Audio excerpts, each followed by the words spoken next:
Hadirin dirahmati Allah. Karenanya Nabi Muhammad SAW tiba-tiba bisa melahirkan generasi yang tidak pernah ada di Jazirah Arab. Tidak pernah ada, Jazirah Arab itu bapak moyang mereka di masa Persia Romawi seperti tadi saya katakan tidak pernah dianggap sama sekali. Tidak pernah dianggap sama sekali. Tiba-tiba hadir generasi seperti itu sangat mengejutkan, sangat mengagetkan. Nah mari kemudian hadirin kita lihat, yuk kita lihat sekarang bagaimana hal itu bisa terjadi. Bagaimana generasi itu bisa lahir. Dan ini penting untuk kita semuanya. Karena hari ini muslimin seperti ayam kehilangan induknya. Gak tahu siapa yang mimpin, gak tahu kemana, sekalinya mimpin orang gak jelas, orang kafir atau apa. Muslimin kasihan, bingung. Begitu ada yang disakiti nggak tahu mengadu kemana. Walau muslimin dalam keadaan sudah mulai lemah, tapi ketika muslimin umpamanya punya sultan di Turki sana, Abdul Hamid II contohnya. Abdul Hamid II itu sudah tahun 1900 Pak. 1900. Muslimin sudah mulai drop itu keadaannya, sudah mulai lemah. Tapi sepanjang ada Sultan Abdul Hamid II sebagai pemimpin muslimin di seluruh muka bumi itu, begitu masyarakat Aceh dihalangi oleh penjajah Belanda untuk pergi haji, nggak boleh pergi haji, dilaporkan ke Abdul Hamid, Sultan Abdul Hamid II di Turki. Abdul Hamidnya di Turki. Abdul Hamidnya ngamuk di ruang kerjanya Pak. Dipanggilnya para perdana menteri, dipanggilnya para dubes, duta besar, panggil duta besar Belanda, panggil duta besar Inggris. Suruh sini. Itu yang terjadi bukannya mereka menghalangi Pak, malah mereka diwajibkan untuk membiayai keberangkatan masyarakat Aceh yang mau haji. Dikasih hukuman sekalian. Jadi muslimin tahu kemana mengadu Pak, karena punya induk. Makanya indah sekali. Hari ini nggak tahu, udah namanya anak nggak ada ibunya gitu Pak. Ya, berantem aja sendiri kerjaannya, cekcok aja kerjaannya, cakar-cakaran sana, cakar-cakaran sini, nggak tahu, saya nggak tahu. Dan itu musuh Islam senang sekali, karena muslimin itu kalau tenang, kalau muslimin itu anteng gitu Pak, dia membangun, dia akan besar dan membangun dirinya, negeri muslimnya, dan bahkan siapapun yang bukan muslim nyaman hidup bersama muslimin. Itu sejarah muslimin. Itu kalau muslimin tenang, makanya muslimin tidak akan pernah dibuat tenang.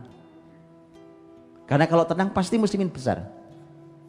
Ya, makanya kalau antum juga termasuk bagian yang senangnya berantem, ya antum bagian dari skenario itu. Senang hanya berantem, nggak ada habisnya.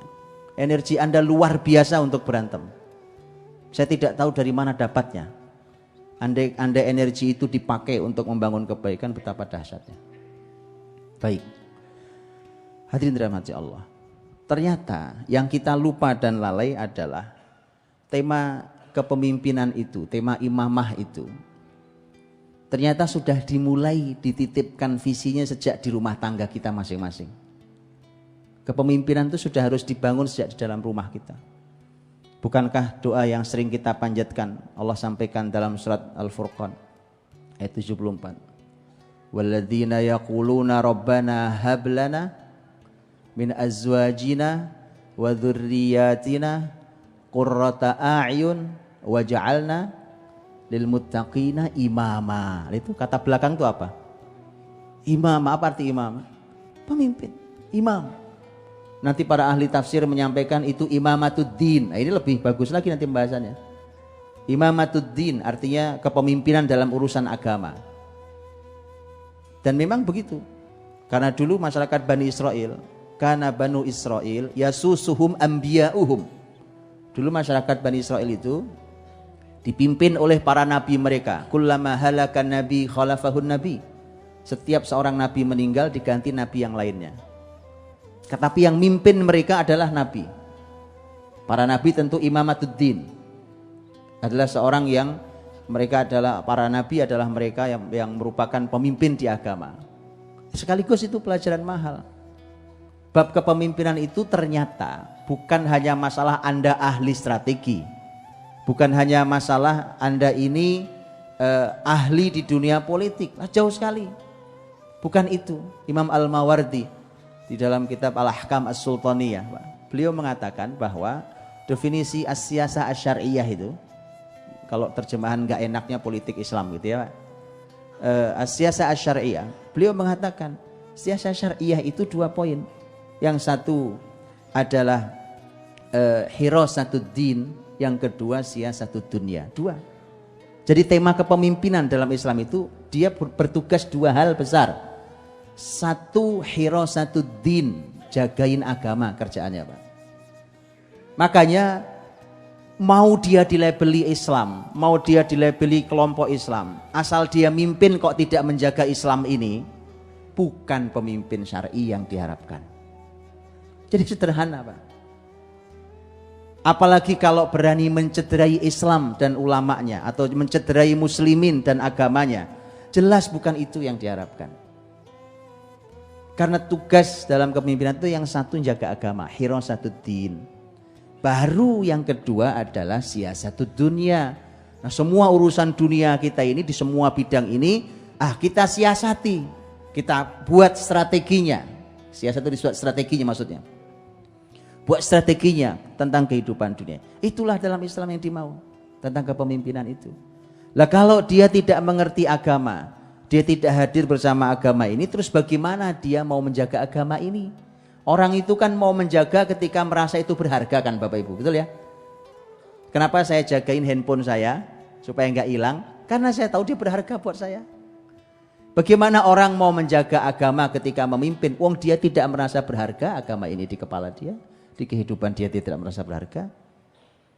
Makanya itu sudah Allah titipkan tentang visi kepemimpinan itu dimulai dari keluarga kita masing-masing. Di doa kita jelas, ya Allah Rabb kami, anugerahkan kepada kami, pasangan kami, keturunan kami yang menyejukkan mata kami, dan jadikan kami bagi orang-orang bertakwa imam. Kami jadi imam, pemimpin. Imam bagi orang-orang bertakwa. Dan itu kenapa kemudian para ahli ilmu mengatakan bahwa itu imamatuddin, karena memang harus bermula dari agama. Makanya kalau Bapak Ibu melihat pemimpin pertama muslimin sepeninggal Nabi, para pemimpin yang awal-awal yang disebut dengan Al-Khulafa Ar-Rasyidun itu, Al-Khulafa Ar-Rasyidun itu dari mulai Abu Bakar, Umar, Utsman, Ali radhiyallahu anhum ajma'in, kemudian ditutup dengan Hasan putra Ali radhiyallahu anhuma. Dan kepemimpinan tertinggi sahabat berakhir di setelahnya, yaitu Muawiyah radhiyallahu anhu, tapi sudah disebut masuk di masa dinasti Bani Umayyah. Lihat kepemimpinan ini, semuanya ahli ilmu. Semuanya ahli ilmu agama. Semuanya orang-orang yang taat dalam beragama. Baru layak jadi pemimpin. Baru layak jadi pemimpin, Pak.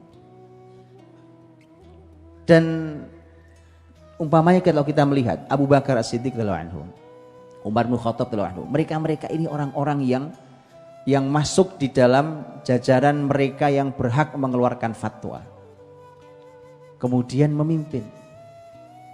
Itu dahsyat luar biasa. Mereka yang punya kesadaran tinggi terhadap agamanya, maka mereka lah yang akan memperjuangkan agamanya, dan itulah tugas seorang pemimpin. Nah, hadirin dirahmati Allah.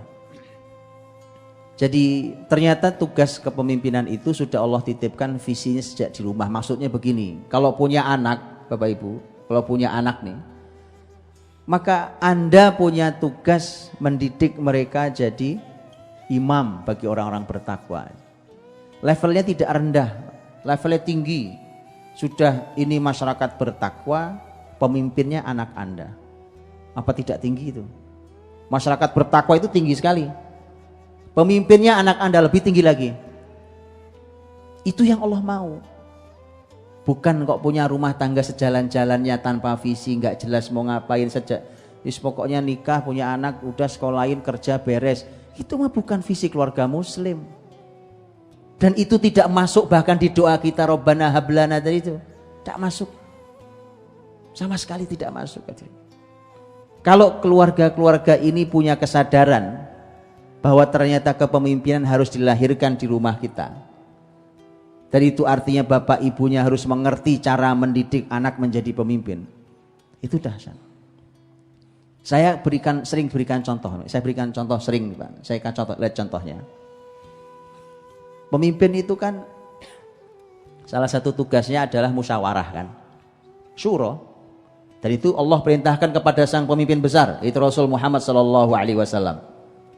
Fabima rahmatin minallahi linta lahum walau kunta faddan ghalidhal qalbi lan faddu min hawlik fa'fu anhum wastaghfir lahum wasyawirhum fil amr. Fa idza azamta fatawakkal 'ala Allah innallaha yuhibbul mutawakkilin. Salah satu tugas Nabi di ayat itu dan dipuji Allah atas kepemimpinan beliau. Karena rahmat Allah maka lembut hatimu wahai Muhammad. Kalau kasar hatimu orang kabur, lari dari sekelilingmu. Betul enggak Pak? Anda mau orang pinter sekalipun, Anda orang pinter, orang ahli, tapi kalau Anda kasar, orang tidak suka. Tidak suka. Maka Nabi dipuji karena kelembutannya. Dan kelembutan itu hadir karena rahmat Allah. Ini juga nanti salah satu dalam ciri kepemimpinan dalam Islam. Lembut Pak. Nanti kita lihat hadis Nabi SAW. Maka kata Allah, kalau kamu kasar hati maka mereka lari dari sekelilingmu. Maka maafkan mereka, artinya maafkan rakyatmu, maafkan sahabat-sahabatmu. Makanya kalau jadi pemimpin gampang ngambek Pak, nggak cocok jadi pemimpin. Jadi Anda mohon tahu diri, ya. Kalau gampang tersinggung, gampang ngambek, tolong Pak, mendingan mundur daripada masuk neraka. Beneran Pak, pemimpin itu kalau adil jaminannya surga Pak.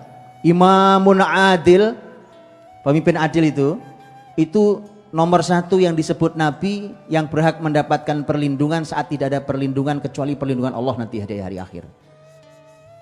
Sab'atun yudhilluhumullahu fi dhillihi yawma la dhilla illa dhilluh. Nomor satu imamun adil. Pemimpin yang adil, begitu pentingnya imam adil.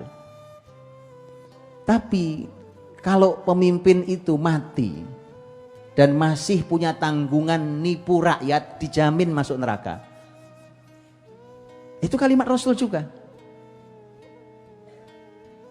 Kalau ada orang yang mati, pemimpin, mamin rajulin yasra'ihillahu ra'iyatan yamutu yauma yamutu wa huwa ghashin li ra'iyatihi illa haramallahu alaihil jannah. Allah haramkan surga bagi dia. Kalau dia jadi pemimpin, mimpin rakyatnya, mati kok masih nipu rakyatnya. Belum akhir tanggungan nipu yang belum ditobati, Pak.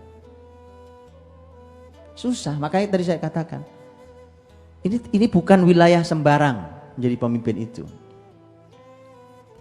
Itulah mengapa ketika Rasul diminta untuk berlapang hati ini, diminta berlapang hati karena begitulah pemimpin itu. Fa'fu anhum, maafkan mereka. Wastaghfir lahum, lebih tinggi lagi nih.